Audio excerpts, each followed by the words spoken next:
palabra y lumbrera a mi camino. El Dios de paz siempre me guarda. Hermanos, Dios les bendiga. Damos gracias a Dios de que podamos reunirnos nuevamente para nuestro estudio bíblico este día jueves. Siempre les deseo que cada una de las familias y cada uno de los miembros de la iglesia estemos bendecidos y que Dios nos guarde como hasta ahora lo ha hecho. Recordemos que Él es fiel y sus promesas están en la palabra de Dios. Y hablo de la palabra de Dios porque en este mes de agosto, como ya terminamos la serie de estudios sobre parábolas, quiero ocupar estos jueves que faltan del mes para hacer unos estudios sobre la Biblia y luego pues iniciar ya una serie de estudios más formal. Entonces nuestro tema en estos jueves de agosto que nos faltan será la Biblia. Y la lección número 1 dice la Biblia, su uso y su panorama contextual. Hay muchos textos en la Biblia donde se nos habla de esa palabra y he escogido 2 Timoteo capítulo 3 versículos 16 a 17 como base para nuestra lección de hoy. El versículo que vamos a memorizar es 2 Pedro capítulo 1 y versículo 19 que dice: tenemos también la palabra profética más segura, a la cual hacéis bien en estar atentos, como a una antorcha que alumbra en lugar oscuro hasta que el día esclarezca y el lucero de la mañana salga en vuestros corazones. 2 Pedro 1:19. Es un texto un poco largo. Yo espero que se animen para procurar memorizarlo y poder así pasar un momento agradable en familia antes de iniciar nuestro estudio. Los propósitos de esta lección es reforzar los conocimientos que tenemos acerca del libro sagrado, la Biblia, compartir distintas formas de ver y usar la Biblia y visualizar un poco el panorama contextual de la Biblia. La introducción. Hace unos días, un hermano pastor de nuestro presbiterio publicó en Facebook un párrafo con detalles y características de la Biblia, como por ejemplo, cuántos libros la conforman, el número de capítulos que tiene toda la Biblia, cuál es el libro más largo, el libro más corto, cuál es el versículo más largo y más corto, cuál es el capítulo que está en el centro de la Biblia, el número de autores y el tiempo aproximado que duró su conformación. Esto nos recuerda los concursos que hacemos normalmente en este mes de agosto, que muchas iglesias utilizamos para enfatizar la importancia de la Biblia. Pero la pregunta es, ¿por qué es importante la Biblia? Es importante conocer todos esos datos, hacer concursos, memorizar textos, decir cuáles son los nombres de los libros de la Biblia del Antiguo Testamento y los del Nuevo Testamento, memorizar ese orden de los libros. Pero ¿por qué es importante la Biblia? El estudio bíblico, o sea, el texto bíblico de 2 Timoteo capítulo 3, versículos 16 al 17, nos dice exactamente por qué es importante la Biblia. Es un texto que seguro nos hemos memorizado y qué bueno, pero es importante la afirmación que hacen.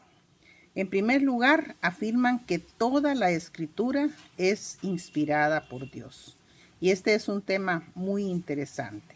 Toda la escritura es inspirada por Dios. También dice que toda la escritura es útil para enseñar, para redarguir, para corregir e instruir en justicia.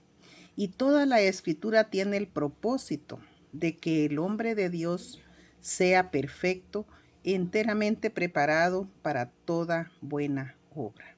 En estos dos versículos está prácticamente resumido lo que queremos responder a la pregunta, ¿por qué es importante la Biblia?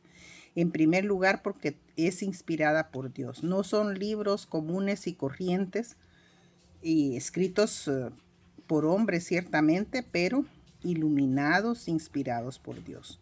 Y tiene un efecto en la vida del ser humano. Le enseñan, le redarguyen, es decir, le hacen sentir culpa, reconocer que han fallado, le corrigen y le instruyen en justicia. Y además tienen el propósito de que el hombre de Dios pueda ser perfecto a través de su vida, conforme vaya aprendiendo la palabra de Dios y la voluntad de Dios en la Biblia.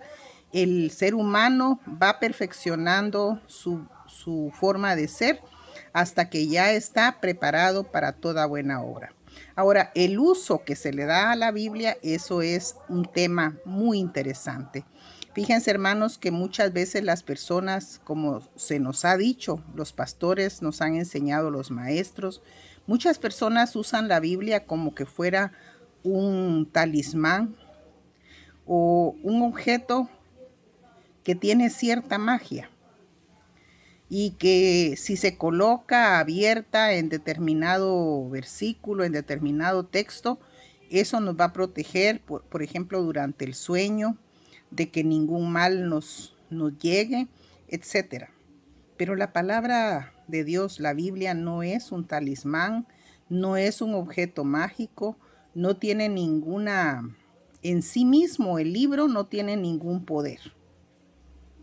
El poder está en el contenido, porque es una palabra, dijimos, inspirada, que contiene la voluntad de Dios y describe el plan perfecto de Dios para crear, fíjense bien, instruir y edificar un pueblo que le alabe y le sirva.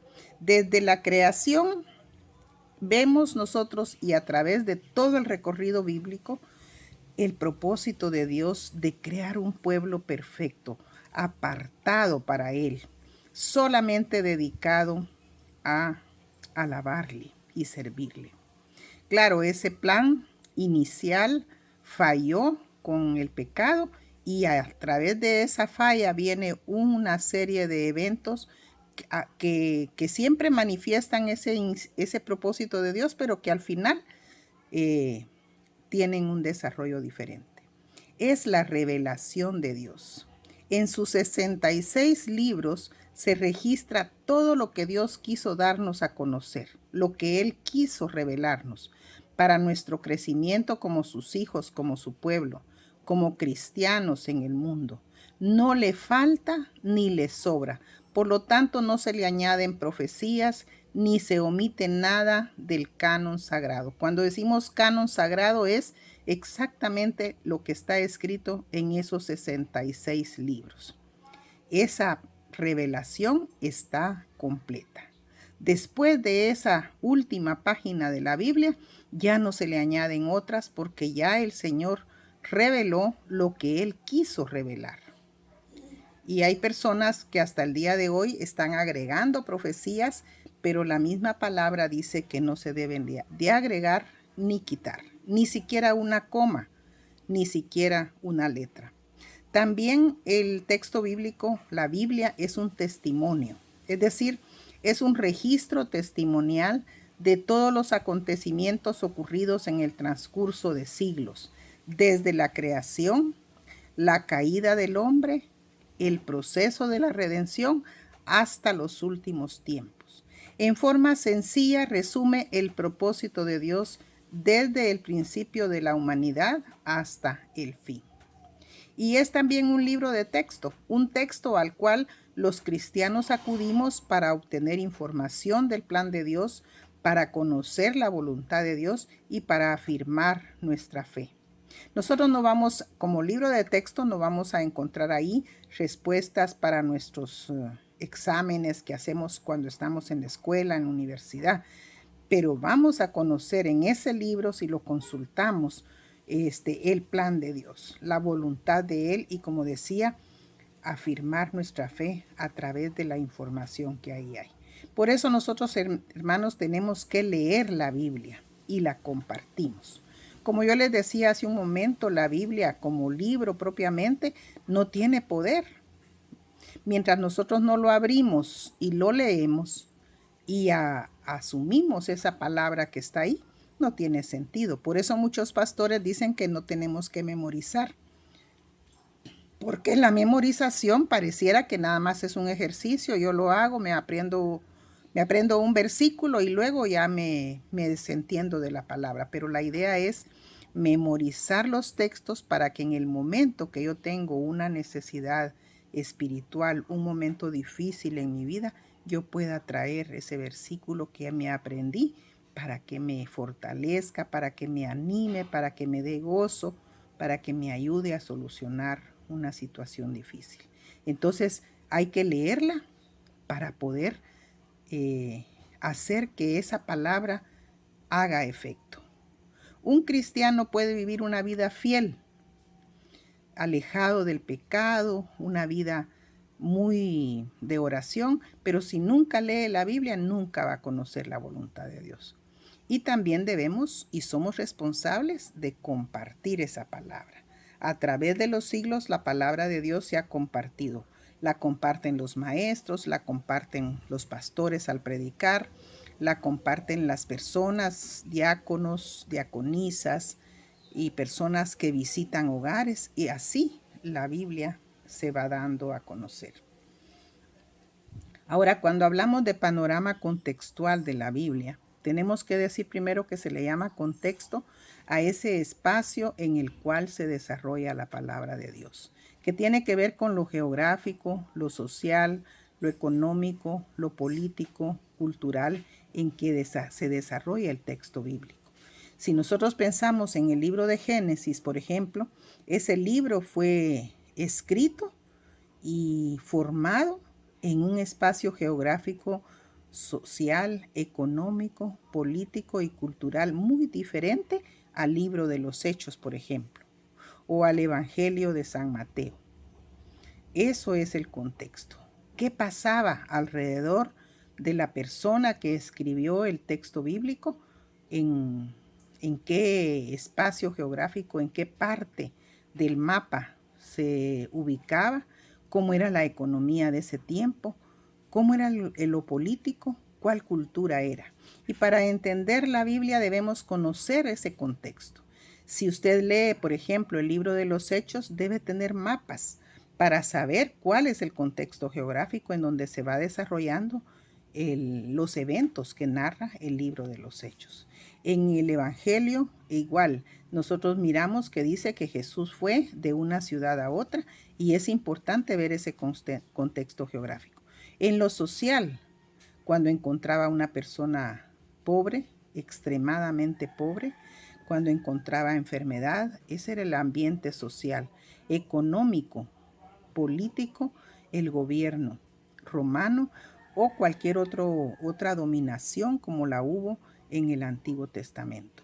Entonces, en cuanto a los contextos de los que hablamos, hermanos, el Antiguo Testamento, el contexto es el Israel antiguo que conocemos o que debemos conocer como pueblo de Dios. Las culturas que florecieron a su alrededor y que se relacionaron con ellos, su idioma, sus costumbres, etc. Su identidad, su proceso de desarrollo como pueblo. ¿Se recuerdan ustedes que la Biblia en el Antiguo Testamento nos habla de las 12 tribus, después la monarquía, cuando ya tuvieron rey, después como ese gran reino compuesto por 12 pueblos, se dividió en el reino del norte, el reino del sur, etc. Cuando estuvieron en cautiverio, fueron cautivos a Babilonia, fueron cautivos a Siria, es decir, ese es el contexto del Antiguo Testamento.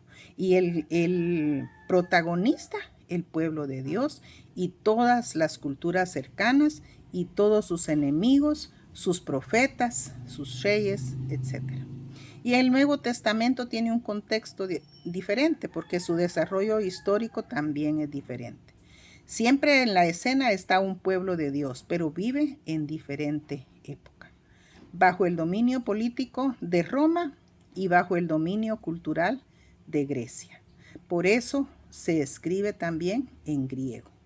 Los que gobiernan, los que exigen tributos, los que dominan son los romanos.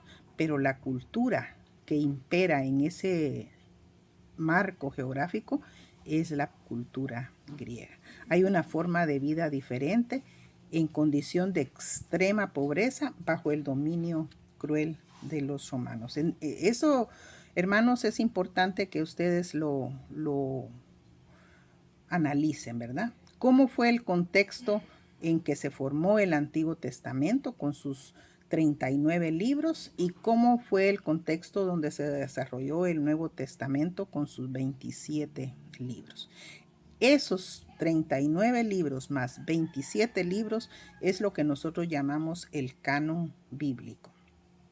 Para concluir, mis hermanos, en esta primera lección acerca de la Biblia, es bueno leerla por capítulos, memorizar versículos o también libros completos, ¿verdad? Leer los libros completos. Es bueno conocer los idiomas originales en que fue escrita la Biblia, investigar profundamente los datos históricos. Si ustedes leen, por ejemplo, en el Nuevo Testamento que Jesús estaba en Capernaum, y van a encontrar que en otra versión dice Cafarnaúm, entonces ir a investigar. Ahora casi todos nosotros tenemos acceso a redes sociales, a internet, en donde se consiguen mapas, se consigue toda clase de información. Cuanto más sepamos de la Biblia, más la vamos a aprovechar de manera que sirva para nuestro crecimiento espiritual. No un libro únicamente que se llena de polvo en una librera y que solo lo sacudimos el día domingo para ir al templo en el tiempo en el que nos podemos congregar. No, es un libro que es necesario utilizarlo para nuestro crecimiento espiritual. Sin embargo, lo que tenemos también que aprender, y esto tal vez aunque está al final, ustedes lo deben de tomar como número uno, como punto número uno, es que la Biblia tiene un único personaje central. En todo el corazón de la Biblia está Dios. Un Dios trino y uno. Es decir, el Dios único, pero que se manifiesta en tres personas distintas y especialmente aquel Dios trino y uno que vino a revelársenos por medio de Cristo.